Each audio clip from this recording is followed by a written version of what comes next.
आइए इस समय में हमारा यूथ मीटिंग की आशीष के लिए चारों तरफ से चारों ओर से जवान लोग आने के लिए आया। वो जवान लोग इस नाम में परमेश्वर की उपस्थिति में आनंदित होकर उद्धार पाकर हालेलुया, इस मसीह नाम में हालेलुया, प्रभु को हालेलुया महिमा करने के लिए स्तोत्रम हालेलुया।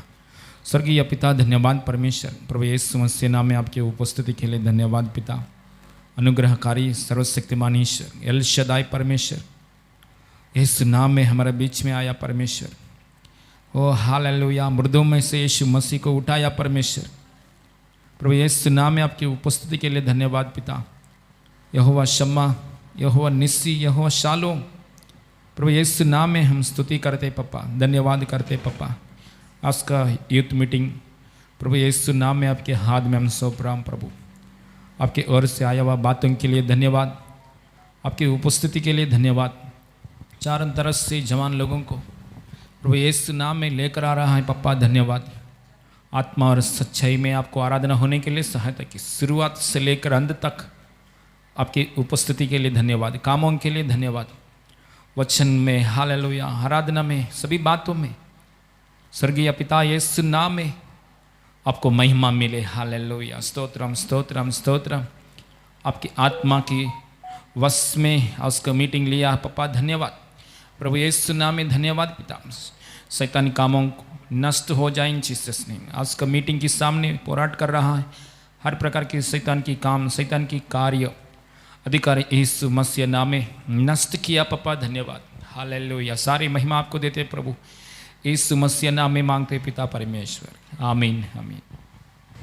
हमको मिली है शांति प्रभु तेरे उदार मन से, हमको मिली है शांति प्रभु तेरे उदार मन से, हमको मिली है शांति प्रभु तेरे उदार मन से। प्यार तुझे करते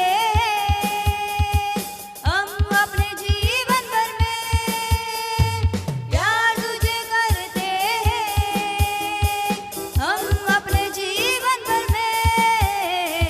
हमको मिली है शांति प्रभु तेरे उदार मन से, हमको मिली है शांति प्रभु तेरे उदार मन से।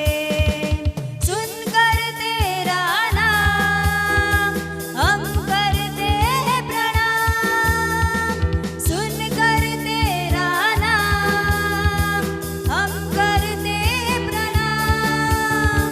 टूटे सारे बंधन करूँगा मैं वंदन, टूटे सारे बंधन करूँगा मैं वंदन, क्योंकि तू महान है,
सब कुछ है, हमको मिली है शांति प्रभु तेरे उदार मन से, हमको मिली है शांति प्रभु तेरे उदार मन से।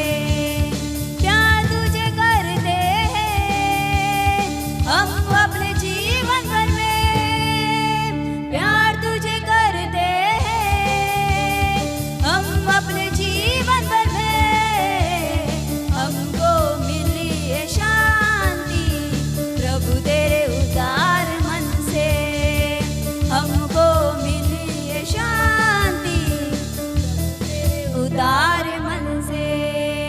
सुनकर तेरा नाम हम करते प्रणाम, सुनकर तेरा नाम हम करते प्रणाम।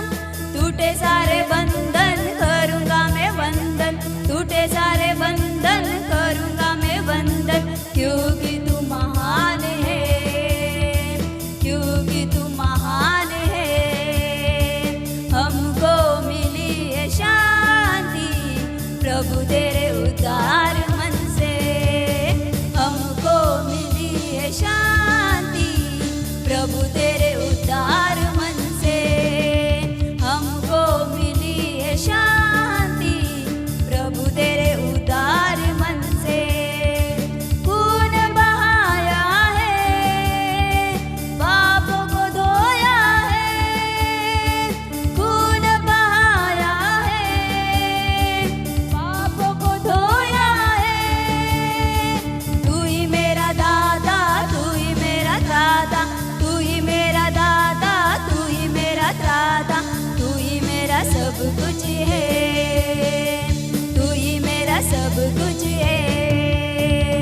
हमको मिली है शांति प्रभु तेरे उदार मन से, हमको मिली है शांति प्रभु तेरे उदार मन से, हमको मिली है शांति प्रभु तेरे उदार मन से।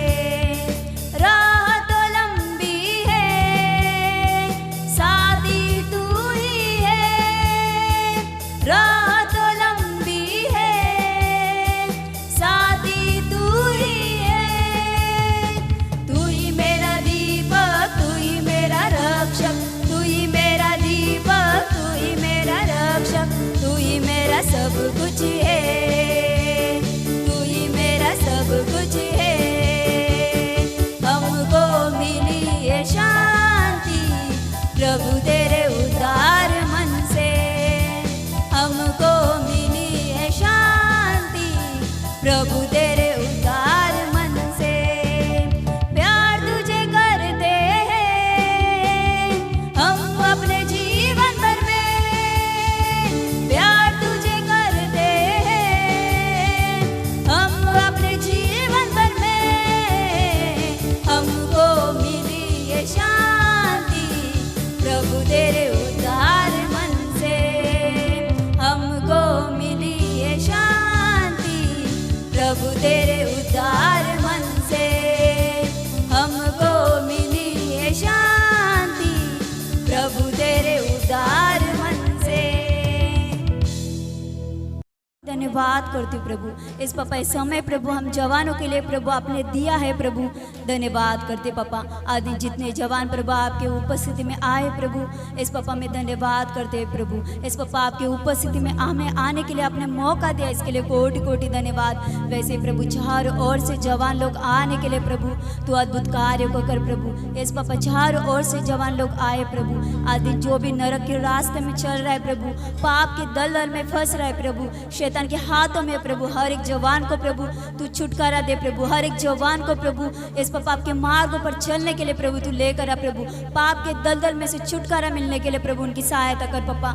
इस पापा चारों ओर से जवान लोग प्रभु इस यूथ मीटिंग में, जवान मीटिंग में आने के लिए प्रभु तू सहायता कर पापा। हर एक जवान के प्रभु तू मार्ग को खोल प्रभु, हर एक जवान के मन को तू खोल प्रभु। हर एक जवान एक तीर के समान है प्रभु। इस पापा हर एक जवान को प्रभु तेरी महिमा के लिए और तेरे कार्य के लिए इस्तेमाल होने के लिए प्रभु, और तेरा आनंद जीवन पाने के लिए प्रभु इस पापा उन्हें तू लेकर आ प्रभु। हर एक जवान को प्रभु शैतान के बंधनों में से छुटकारा मिले प्रभु, हर एक व्यसन में से, हर एक पाप के दलदल में से छुटकारा मिलने के लिए प्रभु। इस पापा आज दिन जितने जवानों के पास सुसमाचार जा रहा है प्रभु, उनके हृदय को तू खोल प्रभु। इस पापा हर एक के जवान के तू हृदय को तू खोल रहा है प्रभु, मैं धन्यवाद करती हूँ प्रभु। इस पापा मेरे पीछे में भी ऐसे जवान है प्रभु, उनके आने के लिए मन को खोल प्रभु, उनके मार्ग को खोल प्रभु। यस पापा मैं धन्यवाद करती हूँ प्रभु। इस जवान मीटिंग के लिए भी मैं प्रभु आपका कोटि कोटि धन्यवाद करती हूँ प्रभु। इस पापा इस प्रार्थना के द्वारा आप महिमा पाइए प्रभु, धन्यवाद। सेजल आगे आकर प्रार्थना करेगा।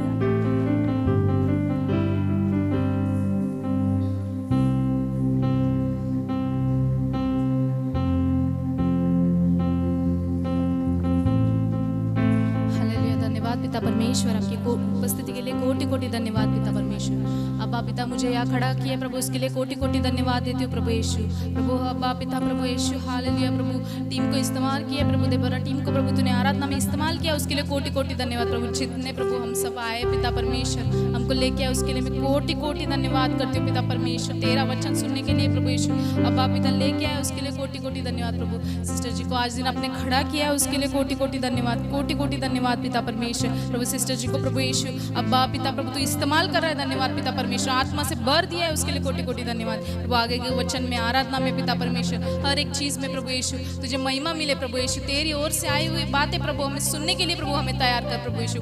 हमारे हृदय को अच्छी भूमि की तरह प्रभु यीशु तू तैयार कर प्रभु यीशु। प्रभु ये प्रभु यीशु तेरा वचन कहता है हालेलुया, जिसमें विश्वास है उसमें आशा रहती है प्रभु। मैं आशा से प्रभु मांग रही हूँ, मैं विश्वास कर रही हूँ प्रभु यीशु तूने प्रार्थना जरूर सुनी है प्रभु, तू जवाब देगा उसके लिए धन्यवाद पिता परमेश्वर। आगे का समय आपके हाथ में सौंपते हुए यीशु मसीह नाम से मांगती पिता परमेश्वर, आमीन। आराधना हालेलुया, आराधना करे आराधना, उपकारों को उनकी याद करे, हाथों को उठा के धन्यवाद करे, शेखरों से उसकी स्तुति करे। आराधना आवाज उठाकर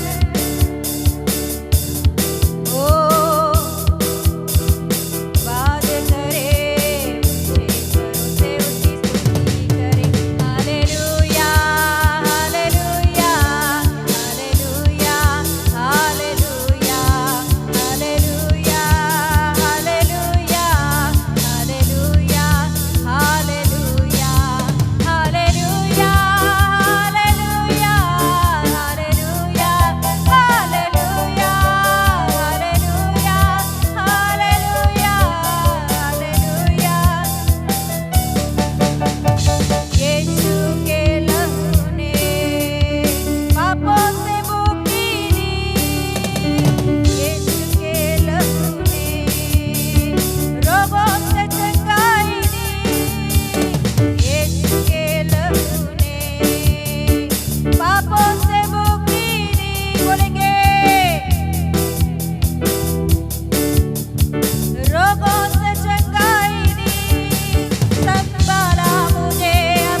को उठा के धन्यवाद करे, ऊंचे स्वरों से उसकी स्तुति करे, आराधना करे, आराधना, उपकारों को उसकी याद करे। ओ थैंक यू जीसस, ओ धन्यवाद यीशुवे, स्वरों से उसकी स्तुति करे। Hallelujah hallelujah hallelujah hallelujah hallelujah hallelujah hallelujah hallelujah hallelujah hallelujah hallelujah hallelujah hallelujah hallelujah. Thank you Jesus, hallelujah. Stotram stotram, धन्यवाद राजा, धन्यवाद राजा, अनुग्रहकारी प्रेमी परमेश्वर, दयालु खुदा, धन्यवाद पापा। प्रभु आपके अनुग्रह और आपका प्रेम के द्वारा प्रभु आपने हमें प्रभु और एक बार आपके उपस्थिति में इस पुनरुत्थान के दिन में खड़ा किया है प्रभु। धन्यवाद राजा, आपने शक्ति दिया, बल दिया, संभाला, रक्षा किया प्रभु, हर एक विपत्ति से बचाया, हर एक शैतान के कार्यों से प्रभु हमें प्रभु रक्षा करके प्रभु यीशु मसीह और एक बार तेरी उपस्थिति में इस रीति से पुनरुत्थान के दिन में प्रभु आने के लिए हमारे ऊपर दिखाया इस अनुग्रह की करुणा के लिए धन्यवाद राजा, धन्यवाद यीशु, धन्यवाद यीशु, धन्यवाद यीशु, धन्यवाद यीशु। पापा हालेलुया, आपके हाथों में प्रभु जवान बेटी को आपके हाथों में मैं समर्पण करती हूँ। ये पूरा जगह पवित्र आत्मा परमेश्वर अपने कंट्रोल में लीजिए, कंप्लीट प्रभु सराउंडिंग्स को अपने कंट्रोल में लीजिए पवित्र आत्मा खुदा। शैतान की सारे सोच विचारों को, शैतान के सारे प्लान्स को यीशु मसीह के नाम से मैं ब्रेक कर रही हूँ पापा। आपके आत्मा के द्वारा, आपकी शक्ति और सामर्थ्य के द्वारा प्रभु तो कार्यों को कर रहा है पापा। हर एक चेन, हर एक जगह पवित्र आत्मा परमेश्वर आप ऑक्युपाई कीजिए, पवित्र कीजिए। आने वाले आपके बच्चों को प्रभु आपके आत्मा में भरकर आपकी उपस्थिति में जो आनंद मिलती है उस आनंद में प्रभु मगन होने की अनुभव दीजिए, तृप्तता दीजिए। सारे आदर महिमा आपको देते हुए यीशु के नाम से मांगते पिता परमेश्वर, आमीन, हालेलुया।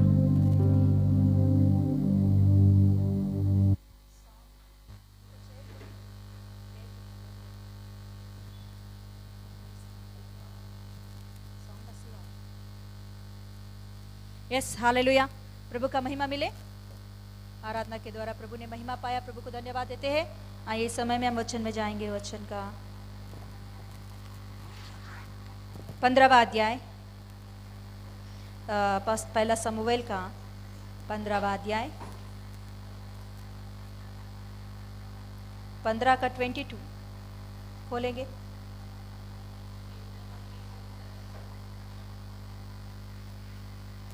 वेदांत पढ़ेगा। हाँ, पहला समूएल,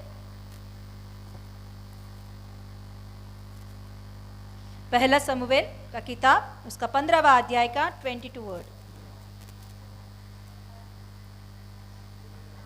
शमूएल ने कहा, शमूएल ने कहा, क्या यहोवा होम बलियों और मेल बलियों से उतना प्रसन्न होता है जितना कि अपनी बात के माने जाने से प्रसन्न होता है? हाँ, सुन, मानना तो बलि चढ़ाने से और कान लगाना हाँ, मेंढों की चर्बी से उत्तम है। यस, देख, बलवा करना और भावी कहने वालों से पूछना। बस बस, यस, प्रार्थना करेंगे। इसके ऊपर हाथ रखे कि इस वचन के द्वारा प्रभु तुम मुझसे बातें कर। पापा हालेलुया, इस वचन के द्वारा प्रभु हम सभी से आप बातें कीजिए कि प्रभु ग्रहण करने की आत्मा हमें दीजिए, सुनने के कान, आपके अनुग्रह को याद करने के मन हमें दीजिए। पापा आपके दया के द्वारा हम चले। पवित्र आत्मा परमेश्वर आप सहायता कीजिए।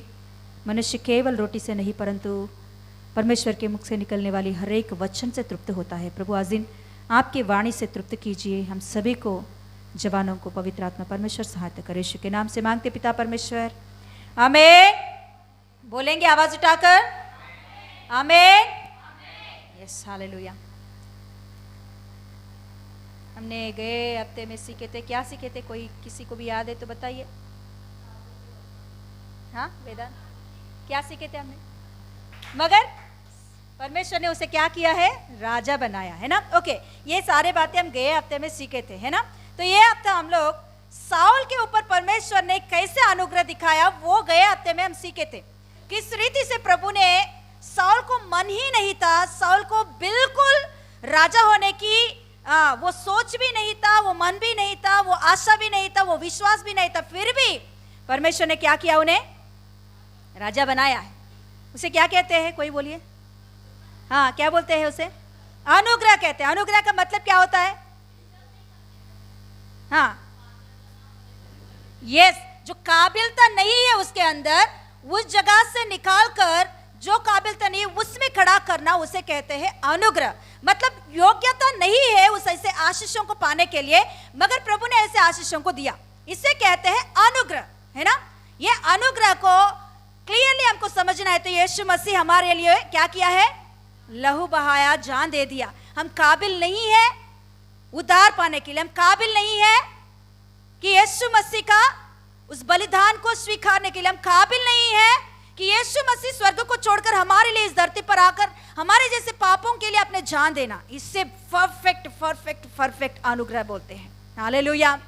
तो ओके, तो अनुग्रह दिखाया है परमेश्वर ने किसके ऊपर? किसके ऊपर? साउल के ऊपर परमेश्वर ने अनुग्रह दिखाया। वो बात को हम गए हफ्ते में सीखे थे, अच्छा बात है। अभी ये हफ्ते में हम सीखने वाले हैं, देखने वाले हैं कि साउल का भलवा करना। क्लियरली वो बात लिखी होती है कि साउल ने क्या किया है? भलवा किया है। भलवा किया मतलब, हाँ, एगनिस्ट, परमेश्वर की बातों का एगनिस्ट, है ना। वो बात को आज हम सीखेंगे कि परमेश्वर ने कितना प्रेम करके एक व्यक्ति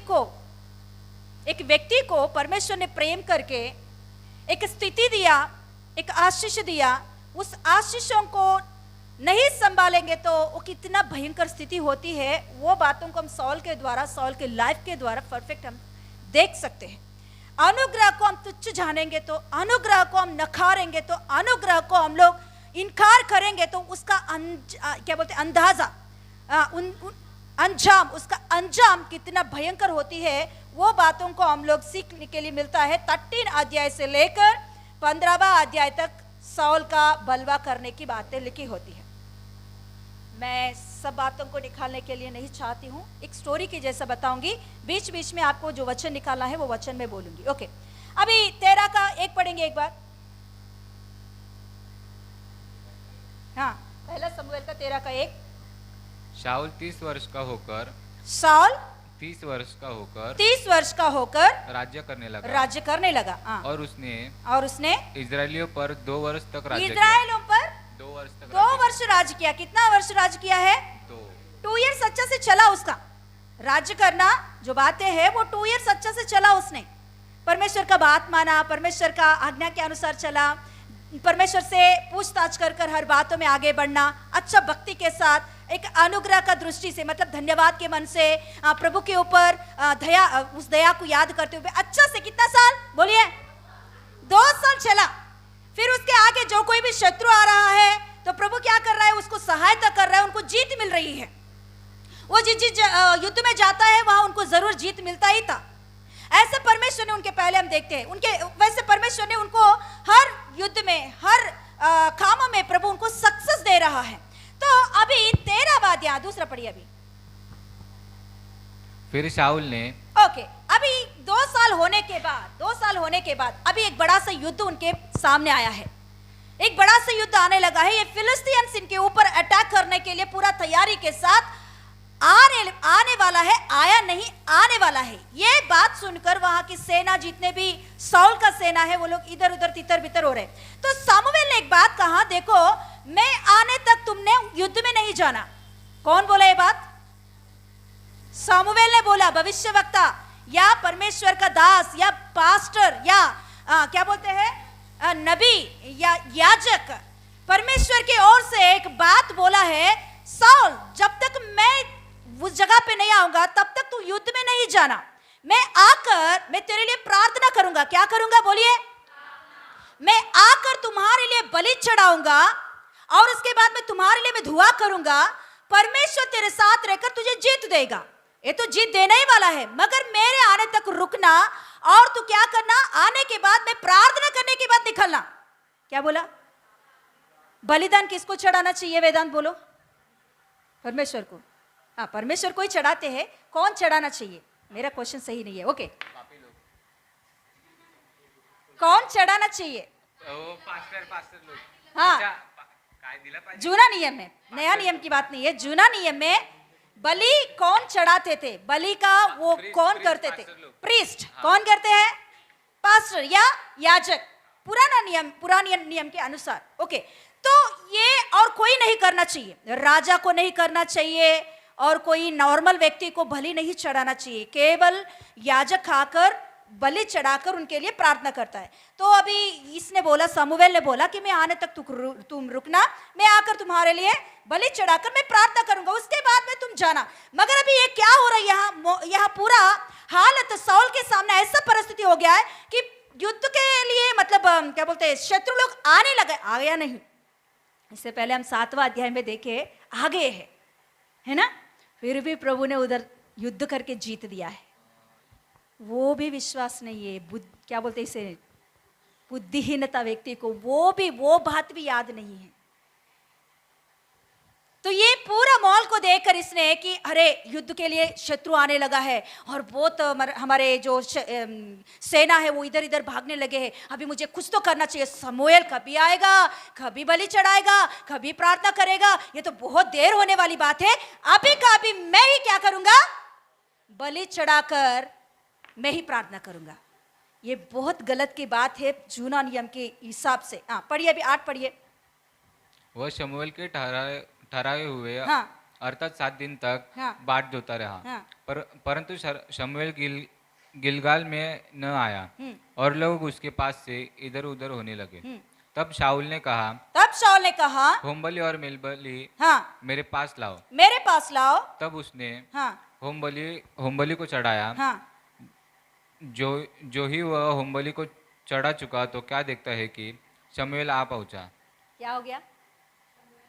जस्ट मे भी चढ़ाने के लिए मे भी आधा घंटा लगा होगा, है क्या नहीं? आधा घंटा उसने रुक नहीं पाया है। परमेश्वर कभी कभी टेस्ट देता है कि हम लोग लास्ट मिनट तक रुकेंगे या नहीं। समूएल ने जो बोला है वो हिसाब से ही आया है। समूएल का कुछ लेट हुआ ऐसा नहीं बोल सकते हम लोग। 7 दिन बोला, 7वां दिन ही आया है, मगर थोड़ा सा आधा घंटा लेट हुआ, आधा घंटा लेट हुआ। समूएल का आने तक साउल रुक नहीं पाया। समूएल का जो काम है वो अपने हाथ में लेकर होम बलि चढ़ाने के लिए आगे बढ़ गया है। तो तुरंत होम बलि चढ़ाकर ऐसे पीछे मुड़कर देखने से कौन आ रहा है? समूएल आने लगा है। शमूएल देखा वहाँ होम बलि चढ़ा हुआ है और वहाँ से धुआं निकल रही है। ये बात देखकर शमूएल पूछने लगा, तुमने क्या किया साउल? तुम मेरे रुकने तक नहीं रुक सकते? मैं आने तक नहीं रुक सकते? तुमने ऐसे गलत काम क्यों किया अपने हाथों से? परमेश्वर तुम्हारी होम बलि को नहीं चाहता है, परमेश्वर तुम्हारा दिल को चाहता है। परमेश्वर की बात को मानना ये परमेश्वर के लिए होम बलि के समान है। हालेलुया। वो बात फिर से पढ़ेंगे 15 का 22, 15 का 22 पढ़िए। हाँ। शमूएल ने कहा, क्या यह होमबलि और मेलबलियों से उतना प्रसन्न होता है? हाँ, जितना कि अपनी बात के मानने जाने हाँ, जो आप बात मानते हो ना, आप बात मानते हो, परमेश्वर के वचन के अनुसार चलते हो, परमेश्वर का वचन जैसे कहता है वैसे आप चलते हो, उससे ज्यादा होमबलि से प्रसन्न नहीं होता परमेश्वर। हालेलुया। हम बात मानने वाले बने, बस परमेश्वर यही चाहता है हमसे कि हम प्रभु का वचन सुने, वचन के अनुसार हम अपने आप को समर्पण करते हुए आगे बढ़े। तो यहाँ साउल की प्रॉब्लम यही था कि यहाँ से शुरू हो गया है उसकी गिरावट। गए हफ्ते में हम देखते हैं वो गिरा हुआ स्थिति से, वो किसी बातों के लिए लायक नहीं है, किसी विषय के लिए लायक नहीं है। वो कहता है कि मेरा घराना क्या है, मैं क्या हूं, मैं तो नीच हूं। ऐसे कहने वाला किसको? साउल को उठाकर परमेश्वर ने राजा के पद में बिठाया। तो 2 साल अच्छा से चला, मगर दूसरा साल होने के बाद उसके अंदर घमंड आ चुका है। बोलना है तो ये बात उसको घमंड की बात है कि परमेश्वर के ऊपर, परमेश्वर के वचन को क्या सुनना है क्या? अरे जाने दो, समूएल नहीं तो मैं चढ़ा सकता हूँ, मैं राजा हूँ। अभी कौन हूँ मैं? राजा हूँ। उसको एक घमंड आ चुका है। उसके बाद में आप घर पे जाकर पढ़िए 13 अध्याय का, और नीचे कैसे कैसे समूएल ने बातें करता है उसके साथ। तो उसके बाद में फिर भी परमेश्वर उनके साथ रहकर युद्ध में जीत देता है। फिर भी उसके बाद में हम देखेंगे तो परमेश्वर उनके साथ रहता है, युद्ध के लिए युद्ध में उसे खड़ा करता है और जीत देता है। यहाँ एक बात को हम सीखते हैं, पहला पॉइंट है वो उसका गिराहट में कि वो क्या बोलते हैं, अविधेय था, क्या बोलते हैं उसे, आज्ञा ना मानना, वचन के खिलाफ काम करना। ये पहला यहाँ हम लोग देखते हैं 13 अध्याय में। ओके, अभी 14 अध्याय निकालेंगे, 14 अध्याय निकालेंगे। प्रभु ने, देखिए, प्रभु ने क्षमा नहीं किया ऐसा मत बोल सकते, हम लोग नहीं बोल सकते, बिल्कुल नहीं बोल सकते। प्रभु क्षमा किया है, इसीलिए उनके साथ रहकर क्या किया है, बोलिए, विजय दिया है। उसके बाद में आप देखोगे तो विजय दिया है प्रभु ने फिलिस्तीन्स के ऊपर बहुत अच्छा से। किसको, उसका बेटा को, जोनाथान को इस्तेमाल करके प्रभु ने उस जगह पर जीत देता है। अच्छा बात है, बहुत अच्छा बात है। प्रभु ने क्षमा किया या नहीं, अभी बोलिए आप, किया है। प्रभु उनके साथ रहकर क्षमा करके चलाया है, प्रभु ने प्यार दिखाया। प्रभु का मन, देखिए, कभी कभी हम गलती करते हैं, फिर भी प्रभु हमारे ऊपर आशीष देते हैं। उसका मतलब ये नहीं कि मैं कुछ भी कर सकता हूं, उसका मतलब ये नहीं होता कि उस समय में हमको ये याद करना चाहिए मैं इतना भयंकर व्यक्ति हूं, फिर भी प्रभु मेरे साथ रहकर मुझे आशीष दे रहा, तो मुझे सही होकर सही रीति से प्रभु का वचन के अनुसार चलना है। ये हमको समर्पण करना और समझना जरूरी है। हालेलुया। यहाँ सच में क्या हुआ बता, समूएल को परमेश्वर का अनुग्रह को भूल चुका है उसने। साउल ने परमेश्वर के अनुग्रह को भूल चुका है। जब हम परमेश्वर के अनुग्रह को भूल जाते हैं तो हम गलती करना शुरू करते हैं। सच में मैं बोल रही हूं, परमेश्वर के अनुग्रह को हम याद करने वाले हैं तो हम गलती नहीं करेंगे। हम किस स्थिति से आए हैं, हमारी पहली जिंदगी क्या है, हमारी पहली स्थिति क्या है, किस रीति से प्रभु ने उस जगह से उठाकर हमें इस जगह पर लेकर आया है, मैं क्या हूं, ये बात हम हर दिन याद करने वाले हैं तो हम कभी भी नहीं गिरेंगे। मगर यहाँ साउल 2 साल अच्छा से चला, मगर 2 साल के बाद में अनुग्रह को भूल चुका। क्या भूल गया है उसने, अनुग्रह को, परमेश्वर ने किया हुआ उपकारों को उसने भूल गया है। हालेलुया, बोलेंगे हालेलुया, यस हालेलुया। अभी 14 अध्याय में और एक घटना देखते हैं। यहां साउल की बुद्धिहीनता को देखते हैं, या साउल की एक मूर्खता की काम को देखते हैं। वो क्या है पता, युद्ध के लिए जा रहा है। अभी वो युद्ध के लिए जाने से पहले उसने एक बात कहा कि सभी सेना को एक बात कहता है, शाम को हम लोग युद्ध के लिए अभी निकलने वाले हैं, शाम को हम लोग सूरज डूबने तक कुछ भी नहीं खाना चाहिए, हम लोग उपवास पकड़ कर जाना चाहिए। अच्छा बात है ना, अच्छा बात है। साउल ने अनाउंस किया पूरा सेना को कि हम युद्ध के लिए अभी निकलने वाले हैं, कोई कुछ भी नहीं खाने का, पानी भी नहीं पीने का, हाँ पानी भी नहीं पीने का, फिर शाम को हम वापस आने के बाद, सूरज डूबने के बाद ही खाना चाहिए, इससे पहले कोई खाएंगे तो वो मृत्यु का दंड पाएगा, ऐसा बोल दिया। तो वो बात को जोनातान और उसके सेवक के दोनों नहीं सुनते हैं, मतलब उस जगह पे अनाउंस करते वक्त वो बेटा नहीं रहता है। तो बाद में क्या हुआ 14 में आप पढ़िए, वहाँ लिखी होती है। तो ओके, अभी बोलिए, साउल ने अच्छा काम किया है क्या, क्यों, परमेश्वर ने, ओके, और वेरी गुड, क्या चाहिए, अभी वो प्रार्थना करने के लिए बैठ रहा तो हाँ उपवास पकड़ो, उपवास पकड़ के बैठो, प्रार्थना करो, अच्छा बात है। मगर वो किस काम के लिए जा रहे हैं, बैठ के काम करने वाली काम है क्या वो, वहां कितना शक्ति की जरूरत होती है, कितना सामर्थ्य की जरूरत होती है। क्या लोग उतना विश्वासु लोग हैं क्या कि सामर्थ्य कुछ नहीं कहूंगा तो भी, ऐसा भी नहीं है।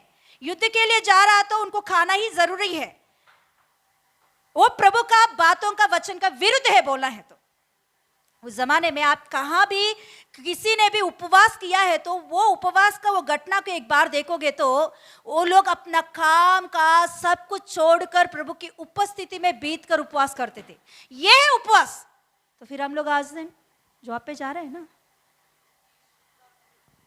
इसीलिए हम लोग पूरा उपवास नहीं कर रहे, ये बात याद रख लो। हम 1 टाइम या 2 टाइम, इसीलिए मैंने बोली, पास्टर जी ने भी बोला कि पूरा कोई उपवास करने वाला है तो मेरे पास आके बात करके जाना। क्यों, कोई पूरा उपवास करने वाले हैं तो उनको कुछ भी काम नहीं करना चाहिए, कुछ भी मतलब घर का काम आपका काम करना चाहिए, मगर जो ज़्यादा वजन की काम होता है या कुछ ज़्यादा क्या बोलते हैं शरीर से काम करने वैसे कामों को नहीं करना चाहिए, जॉब पे नहीं जाना चाहिए। हाँ, ये है पूरा उपवास करने वालों का नियम है ये। इसीलिए हम लोग वो नहीं करते, क्योंकि हम लोग जॉब पे जाने वाले, काम पे जाने वाले, इसलिए ये एक टाइम छोड़ो, 2 टाइम छोड़ो, मगर उपवास करते हैं। वो टाइम के लिए भी हम लोग क्या कर रहे? प्रार्थना करके। प्रार्थना बिना उपवास व्यर्थ है, मगर इन लोगों का प्रार्थना नहीं है वहां। ओके, किया सुबह से लेकर शाम तक, सूरज डूबने तक किया इन लोगों ने भी, रात को खाएंगे, मगर उससे पहले प्रार्थना नहीं है उनके लाइफ में। प्रार्थना के बिना हमारे उपवास व्यर्थ है। प्रार्थना के बिना हमारे उपवास हमारे शरीर के ऊपर और समस्याओं को लेकर आता है। प्रार्थना के बिना उपवास हम और भी कमजोर पड़ते हैं और परमेश्वर की उपस्थिति से भी दूर होने की अवस्था आ सकता है। हालेलुया। इसीलिए कभी भी हम उपवास पकड़ रहे तो उसका प्रार्थना जरूर होना जरूरी है। इसीलिए एक टाइम आप छोड़ रहे हो तो कम से कम 2 घंटे से ज्यादा भी हो, 2 टाइम आप छोड़ रहे हो कम से कम 4 घंटे से ज्यादा भी हो। वो टाइम आप एडजस्ट करो, कैसे भी करो, मगर उतना टाइम आप प्रार्थना करने से क्या होता है पता? आपका उपवास का प्रतिफल मिलती है। हालेलुया। तो यहाँ इसने क्या किया, आप घर पे जाकर पढ़ो, मैं पूरा नहीं पढ़वाना चाहती हूँ। ओके, 14 अध्याय में ये घटना को हम देखते हैं। इसके वजह से क्या हुआ पता? ओके, जीत तो मिल गया है क्योंकि परमेश्वर उनका साथ है, जीत तो मिल गया है, मगर वो जीत जोनातान के वजह से मिला करके वो भी क्लियरली वहां लिखी होती है।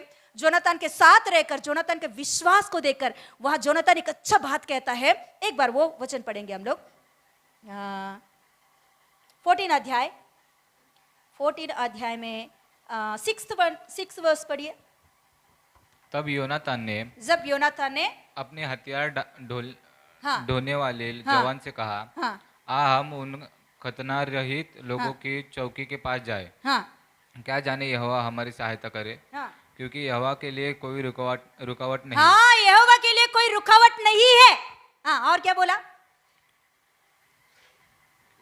कि चाहे तो बहुत लोगों के द्वारा, चाहे थोड़े लोगों के द्वारा छुटकारा दे। प्रभु जीत देना चाहता है तो थोड़ा क्या ज्यादा क्या, जीत देने वाला वो है। हालेलुया।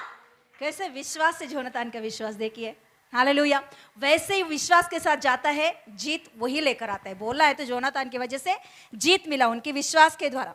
ओके, ये घटना को हम पूरा देखते हैं। तो इसके वजह से, इनके उपवास रखने के वजह से कैसी घटना घटी है वो बात को हम देखेंगे। यहाँ 32 पढ़िए, 14 का 32। इसलिए वे टूटे। हाँ, ओके, सब शत्रु वहां हार गए हैं। अभी लूट माल मिलती है ना, वहां क्या मिला उन लोगों को? हाँ, पढ़िए। और भेड़ बकरी और गाय बैल और बछड़े लेकर भूमि पर मारकर उसका मांस लहू समेत खाने लगे। क्या किया उन लोगों ने? भूखे हैं, उनका कुछ भी गलती नहीं है। ऊपर पढ़ोगे तो वो लोग कमजोर हो गए करके लिखी होती है वो बात, बार बार वो बात लिखी होती है कि वो लोग कमजोर पड़ गए हैं, वो लोग कमजोर पड़ गए हैं। शत्रु का पीछा करते करते, भाग दौड़ करते करते उन लोगों ने कमजोर पड़ गए, ऐसा लिखी होती है। मगर जोनातान भी कमजोर पड़ा है, मगर वो क्या करता है, वो जंगल में से निकलते वक्त वहां एक मधु का छत रहती है, वो छत के द्वारा नीचे एक नाला बनती है, मधु का नाला बनती है। वो क्या करते, वहां से थोड़ा मधु लेकर खा लेता है।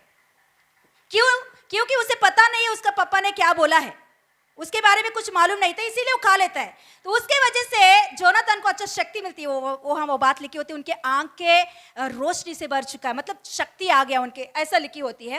मगर बाकी सभी लोग कमजोर पड़ गए करके लिखी होती है। अभी उनके सामने भेड़ बकरी, हाँ, गाय बैल, ये सब कुछ लूट मालूम लोगों ने देखा। तो पहले उन लोगों को सोना चांदी उसके ऊपर नजर नहीं गया, बैल बकरी के ऊपर। हाँ, क्योंकि वो लोग उतने भूखे थे, उतने उसके अंदर कमजोर आ गया था। तुरंत उन लोगों ने क्या किया, वहां जो कुछ मिला उससे वो उसे मार कर वहां ही उसमें से मांस निकाल कर लहू के साथ उन लोगों ने खाने लगा है। ये कितना भयंकर बात है, परमेश्वर का नियम का पूरा विरुद्ध बात है ये। नीचे पढ़ेंगे, हाँ, 33 पढ़े। तब इसका समाचार हाँ, शाऊल को मिला, हाँ, कि लोग लहू समेत मांस खाकर लहू के समेत मांस खाना बहुत भयंकर पाप है परमेश्वर के विषय में। क्योंकि परमेश्वर कहता है किसी का लहू नहीं पीना चाहिए, किसी जानवर का लहू नहीं पीना चाहिए। हम भी अभी नहीं, मे बी मैं आप जानते होंगे ये बात कि पहले दिनों में जब प्रभु में नहीं आए थे हम लोग गोट बकरी का लहू बेचते हैं, है ना। उसे क्या नाम देते हैं, क्या है यहाँ नाम, कुछ नाम रहता है ना।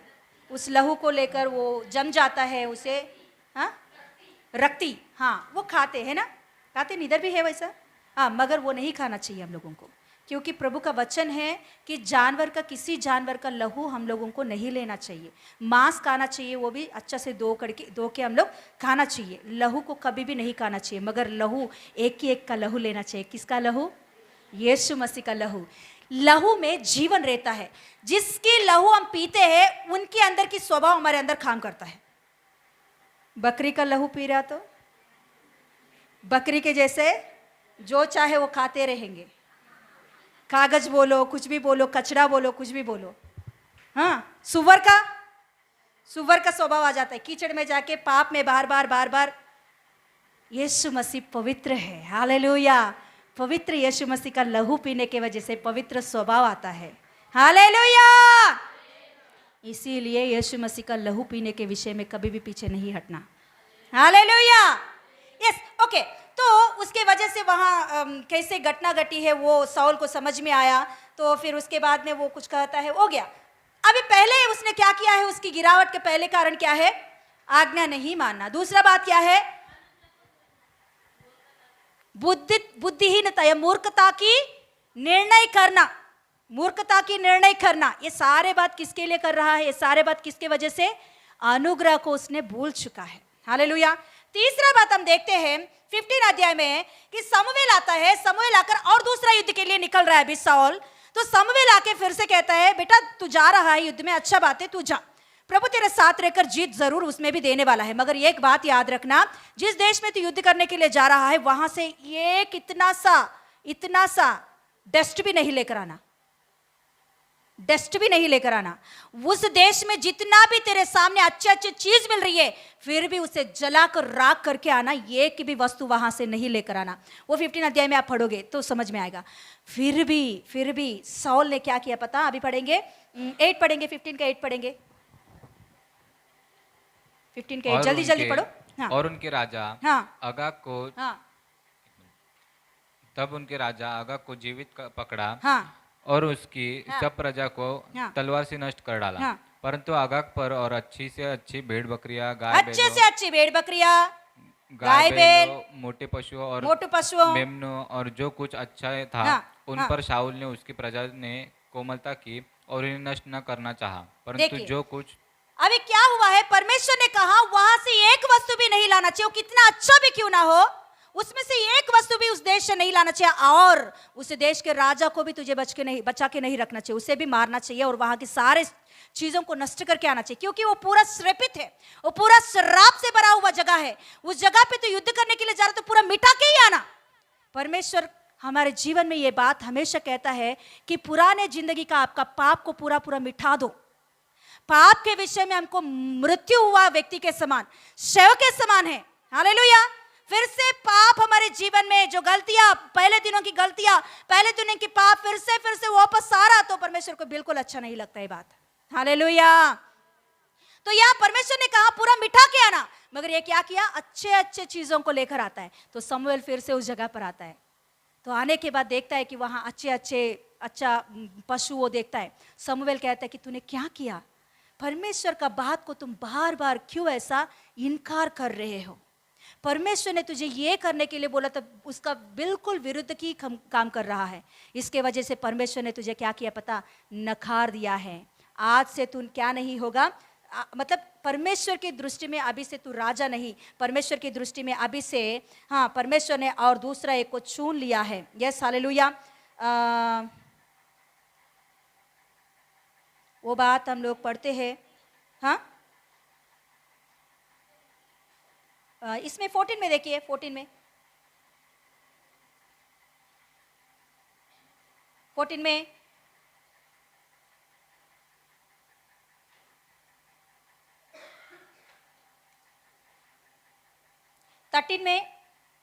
14 पढ़िए, 13 से पढ़िए, 13 से पढ़िए। शमूएल ने शाऊल से कहा, हाँ। तूने मूर्खता का काम किया है। तूने अपने परमेश्वर यहोवा की आज्ञा को नहीं माना, नहीं तो यहोवा तेरा राज्य इस्राएलियों के ऊपर सदा स्थिर रखता। हाँ परंतु परंतु अब तेरा राज्य बना न रहेगा। यहोवा ने अपने लिए एक ऐसे पुरुष को ढूंढ लिया ऐसे है एक पुरुष को ढूंढा जो उसके मन के अनुसार है। जो उसके मन के अनुसार है। परमेश्वर को ये जरूरत है। हालेलुया। यहाँ सौल के अंदर हम पश्चाताप नहीं देखते हैं। पहले बात है, उसके अंदर जो उसने गलती किया है ना, उसको कोई भी गलती किया तो उसका पश्चाताप होना चाहिए। प्रभु के सामने जाकर, प्रभु मैंने ऐसे गलती किया, मुझे समझ में आ रहा है ये मैंने गलती किया है, इससे प्रभु मैं क्षमा मांगता हूँ, मुझे क्षमा कर, आइंदा मुझे नहीं करना चाहिए गलती। ऐसे पश्चाताप हमारे अंदर नहीं आ रहा तो हमारा गिरावट शुरू हो गया, उसका मतलब वो है। या सौल के जीवन में हम पश्चाताप को नहीं देखते हैं। वो जो कुछ भी कर रहा है ना, वो सोच रहा है कि मैं सही कर रहा हूँ। वो जो कुछ भी कर रहा है वो सोच रहा है कि मैं अच्छा ही कर रहा हूँ, मैं तो कुछ बुरा नहीं कर रहा हूँ। Hallelujah, hallelujah. एक क्वीन, महारानी, एक महारानी ने, उनको बच्चे नहीं है, इसके वजह से वो महारानी ने सोचा कि मैं कुछ जानवर को पालूंगी। तो किसी ने उसको सलाह दिया कि हमारे इस देश में एक जगह है, उस जगह पे बहुत अच्छे अच्छे जानवर मिलता है, तो वहाँ से हम लोग कुछ जानवर को ले आएंगे। मंत्री ने सलाह दिया, चलो जाएंगे करके रानी ने जाके उस जगह को देखने लगी है। उसे बहुत अच्छा क्या लगा पता? सुअर की बच्ची अच्छा लगा है। क्या अच्छा लगा? सुंदर सुअर की बच्ची। बोलिए, बोलिए ना, सुंदर सुअर की बच्ची, सुंदर सुअर की बच्ची। हाँ, बहुत वाइट वाइट दिख रहा था, बहुत अच्छा लगा, रानी को बहुत पसंद आ गया, तो उसे खरीद करके अपने घर पे लेकर आई है। अच्छा बात है। ले आकर उसने उसके लिए अच्छा क्या बोलते हैं, सोप, उसके लिए टॉवल्स, उसके लिए कपड़े अच्छे अच्छे, उसके क्या बोलते हैं, स्टेटस के हिसाब से उसके लिए सब कुछ खरीदी है। और हर दिन उसको नहाने के लिए एक काम वाली रहती है, उसको डेकोरेशन करने के लिए दूसरा काम वाली रहती है, उसको खाना रखने के लिए तीसरा काम वाली रहती है। वैसे सभी नौकरों को उसने उसके लिए रख दिया है। अच्छा बात है ना? हाँ, किसके लिए सब कुछ? सुअर की बच्ची मत बोलो, सुंदर सुअर की बच्ची बोलो ना, सुंदर सुअर की बच्ची। हाँ, तो अभी उसे बहुत अच्छा से तैयार करते थे हर दिन। एक दिन महारानी ने सोचा कि मैं ऐसा मेरा शहर को ऐसा क्या बोलते हैं, क्या बोलते हैं, ऐसा देखने के लिए जाऊंगा मेरे शहर को। हाँ, तो उसने बोले कि रथ निकालो, अभी मैं मेरी बच्ची को लेकर, किसको? सुंदर सुअर की बच्ची को, मेरे सुंदर सुअर की बच्ची को लेकर मैं ऐसा घूमने के लिए जाऊंगा।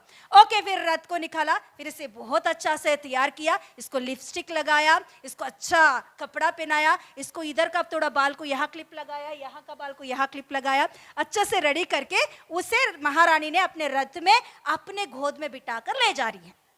अच्छा काम है ना, अच्छा बात है, इतना प्रेम की है उसने, अच्छा बात है। तो दोनों मिलकर जा रहे थे। जाने के बाद एक जगह पर रथ रुक गया था। क्यों रुक गया करके देखा तो बाजू में एक बड़ा सा खड़ा बन गया। बारिश की वजह से हमारा मिलिंद नगर में भी बहुत सारे खड़े हैं ना, उससे भी थोड़ा बड़ा ही खड़ा वहाँ है, वो पूरा कीचड़ से भर चुका था। तो अभी महारानी बोल रही, संभाल के ले जाना मेरी सुअर की बच्ची, मेरी सुंदर सुअर की बच्ची है, संभाल के ले जाना, कहाँ तो ये गिर जाएगी तो मुझे बहुत दुख आ जाएगी। वो बोल रही थी, रथ वाले भी बहुत ध्यान से बहुत स्लोली ले जा रहा था। तो सुंदर सुअर की बच्ची को क्या दिखाई पड़ी है? कीचड़ दिखाई पड़ी है। तो उसने देखा कीचड़ को, ऐसा देख रही थी। तभी ये महारानी ने उसने पूछने लगी, बेटा क्या हुआ, बेटा क्या चाहिए? चॉकलेट चाहिए, लॉलीपॉप चाहिए, चूमो, ऐसा बोल रही थी वो। मगर इसको कुछ भी अच्छा नहीं लग रही है। किसको?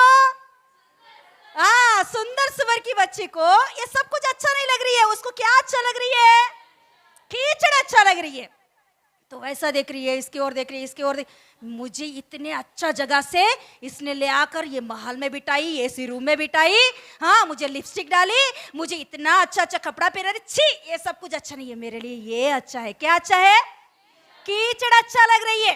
तो तुरंत इसने देखा अभी उसको सह नहीं पाया, एक लात मार कर, किसको? रानी को एक लात मारकर कीचड़ में चले गई है। तो रानी के दिल को बहुत दुख लगा। तो तो वो जाकर ऐसा उसमें नहाने लगी है, इससे उसमें डूबने लगी है कि मैं स्वर्ग में हूँ।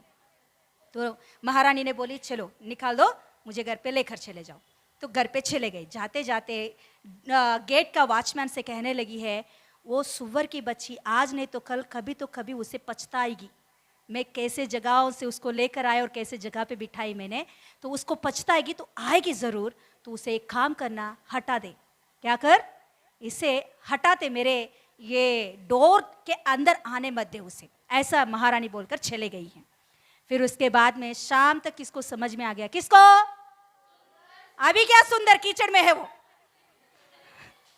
हाँ, सुंदर नहीं अभी, हाँ, कीचड़ में रहने वाली सुअर की बच्ची। अभी उसको समझ में आ गया कि वो कितना बड़ा गलती की है, क्योंकि कोई भी उसका मुंह भी चेहरा भी नहीं देख रहा है। वो कोई भी इंसान उसको देख, छी छी निकल निकल, छी छी छी छी।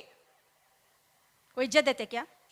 रानी के गोद में रहेगी तो कितना काम वाले उनके लिए, कितना इज्जत उसको मिलती थी, मगर वहां उसको कोई इज्जत देने वाले हैं क्या? वो शाम तक देख रही है, कोई मुझे उठाएंगे, कोई उठाने वाले नहीं है। और उसको लात मारने वाले बहुत लोग हैं।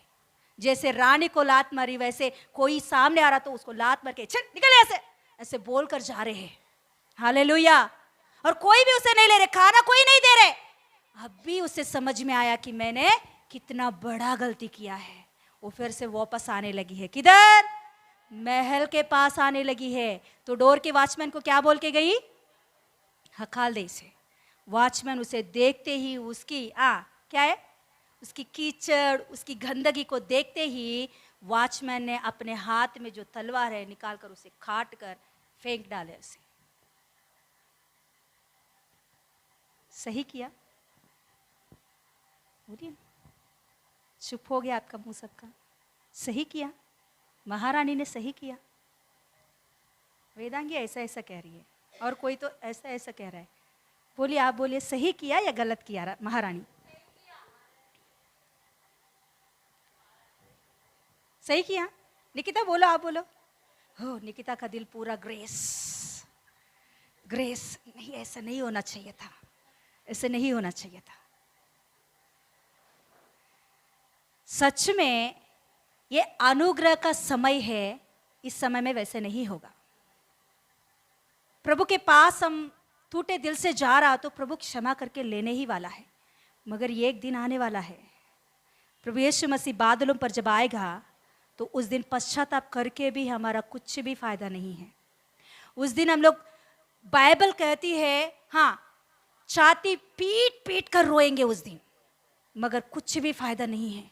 एक बार यीशु मसीह बादलों पर आएगा तो उसके बाद में कितना भी रोए हम लोग, हमारे गलतियों को उठा उठा कर उसका कुछ भी फायदा नहीं रहने वाला है। हालेलुया। यस, आज ये अनुग्रह का समय है। प्रभु ने हमें किस स्थिति से बाहर लेकर आया। हमारी पुराना जिंदगी कितना खराब की जिंदगी है, कैसे जिंदगी को हम बिताते थे, उस जिंदगी से प्रभु ने निकाल कर हमें एक इज्जत वाली जिंदगी आज प्रभु ने दिया है। आमीन बोलेंगे? कितने लोग इसके लिए सम्मति करते हैं मेरे बात के लिए? प्रभु ने हमें इज्जत वाली जिंदगी दिया है। और भी परमेश्वर अपना प्लान को पूरा करेगा ही करेगा। मगर इस अनुग्रह को छोड़कर, इस अनुग्रह को भूलकर, परमेश्वर ने दिखाया इस अनुग्रह की बातों को हम लोग अंदाजा करके पाप की मार्ग पर, कीचड़ की मार्ग पर जाएंगे तो हमें कोई इज्जत देने वाले नहीं रहते हैं। हालेलुया। यस, मगर ये अनुग्रह का समय है। हम मन फिराकर प्रभु के पास आएंगे तो प्रभु अनुग्रह दिखाने वाला है। ये अनुग्रह का समय है, ये बपतिस्मा का समय है। हम बपतिस्मा लेकर यीशु मसीह का लहू से, हाँ, लहू को पीकर, मांस को खाकर प्रभु के अनुग्रह को याद करने वाला दिन ये है। मगर ये एक दिन आने वाला है, यीशु मसीह जल्दी से जल्दी बादलों पर आएगा। वो कभी आएगा कोई नहीं जानते। आज आ सकता है, कल आ सकता है, अभी आ सकता है। मगर हम अभी भी कीचड़ में रहने वाले हैं तो हमारी गति क्या है? हमारी गति क्या होने वाला है? इसीलिए अभी यही सही समय करके प्रभु का वचन कहता है। यस, इस समय को हम लोग कभी भी तुच्छ ना जाने। इस अनुग्रह को प्रभु हमारे ऊपर दिखा रहे, इस अनुग्रह को तुच्छ नहीं जाना चाहिए। मगर साउल ने परमेश्वर के अनुग्रह को तुच्छ जाना। इसके कारण उसके लाइफ में परमेश्वर से इनकार किया हुआ स्थिति को, जैसे सुअर की बच्ची वैसे उनकी स्थिति हो गया है साउल की स्थिति। क्यों पता? वो जुरा नियम के हिसाब से उसको परमेश्वर ने बहुत टाइम दिया, मगर वो चेंज होने के लिए मन नहीं फिरा रहे, और भी उसका स्थिति घटती जा रही है। बाद में हम देखेंगे तो दुष्टात्मा से पकड़ा होता है, उसके बाद में हम देखेंगे तो दाऊद को मारने के लिए जाता है, उसके बाद में हम देखेंगे तो बावी बोलने के पास उनके पास जाते हैं। मतलब उसका स्थिति दिन भर प्रभु का अनुग्रह को याद करते मन फिरा हुआ स्थिति नहीं आया, उनका दिन प्रतिदिन घटती चली गई है। इसके वजह से उनके लाइफ में अनुग्रह को फिर से उसने देख नहीं पाया है। मगर प्रभु ने हमें आज समय दे रहा तो हम इस समय को बर्बाद ना करें, प्रभु का अनुग्रह को याद कर इस अनुग्रह के रास्ते पर हम चलें, कीचड़ के रास्ते पर नहीं। प्रभु ने हमारे ऊपर अपने गोद में बिठाने की अनुग्रह दिखाया है। हम परमेश्वर को लात मारकर चलने वाले नहीं होना चाहिए। एक बार हम लात मारकर चले गए तो कभी यीशु मसीह बादलों पर आएगा पता नहीं, हम कभी इस दुनिया को छोड़ के चले जाएंगे हमको नहीं पता, मगर हालेलुया वो दिन बहुत भयंकर है। इस खड़े हो जाएंगे।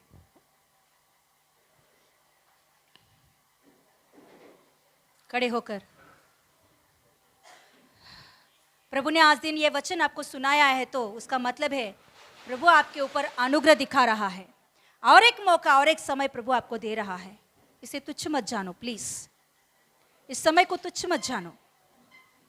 इस पीरियड या अनुग्रह का पीरियड को आपको दिया हुआ हर दिन प्रभु आपके ऊपर अनुग्रह दिखाकर दे रहा है, तो इस समय को प्लीज तुच्छ मत जानो।